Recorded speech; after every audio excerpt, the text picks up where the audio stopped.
देश के रुपया में खाना खाएगा, कपड़ा देगा, मेडिसिन देगा। एक दामाद है ये लोग। जल्दी जल्दी भागो, जल्दी जल्दी भागो, नहीं तो जो करना है सरकार करेगा।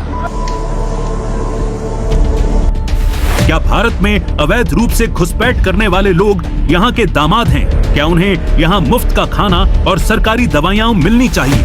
यह तीखा सवाल हम नहीं पूछ रहे, बल्कि पश्चिम बंगाल के नेता प्रतिपक्ष शुवेंदु अधिकारी ने एक जनसभा में खुलेआम पूछा है। उन्होंने अवैध प्रवासियों को सीधे चेतावनी दे दी है कि या तो खुद बांग्लादेश लौट जाओ, वरना सरकार अपना काम करेगी।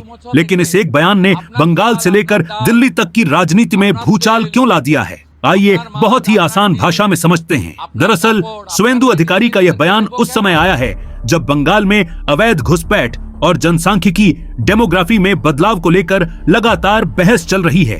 बीजेपी का आरोप है कि सीमावर्ती इलाकों में बाहरी लोग आकर अवैध रूप से बस रहे हैं, जिससे स्थानीय लोगों के रोजगार, राशन और संसाधनों पर दबाव बढ़ रहा है। शुवेंदु अधिकारी ने अपने बयान में साफ कहा कि भारत के नागरिकों के टैक्स का पैसा और संसाधन उन लोगों पर खर्च नहीं होने चाहिए जो गैर कानूनी तरीके से देश में घुसे हैं। उनका यह दामाद वाला तंज इसी बात को लेकर था कि अवैध प्रवासियों को किसी भी तरह का सरकारी संरक्षण या वीआईपी ट्रीटमेंट नहीं मिलना चाहिए। लेकिन बात इतनी सीधी नहीं है।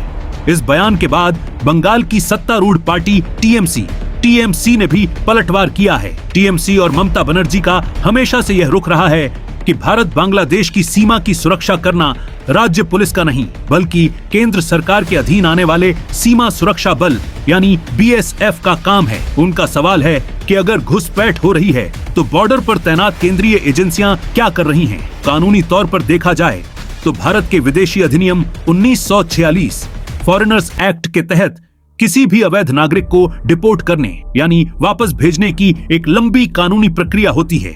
इसमें दोनों देशों के बीच बातचीत और दस्तावेजों की जांच शामिल होती है। केवल बयानों से किसी को सीधे सीमा पार नहीं भेजा जा सकता। साफ है कि चुनाव चाहे कोई भी हो, बंगाल की राजनीति में घुसपैठ एक ऐसा मुद्दा है जो हमेशा सबसे ऊपर रहता है। एक तरफ जहां इसे देश की सुरक्षा और संसाधनों से जोड़कर देखा जाता है, वहीं दूसरी तरफ इस पर जमकर वोट बैंक की राजनीति भी होती है। अब आप क्या सोचते हैं? क्या शुवेंदु अधिकारी का यह कड़ा रुख सही है, या फिर इस मुद्दे का इस्तेमाल सिर्फ राजनीतिक फायदे के लिए किया जा रहा है?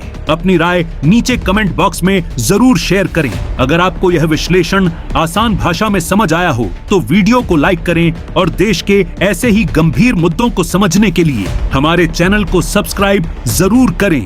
धन्यवाद।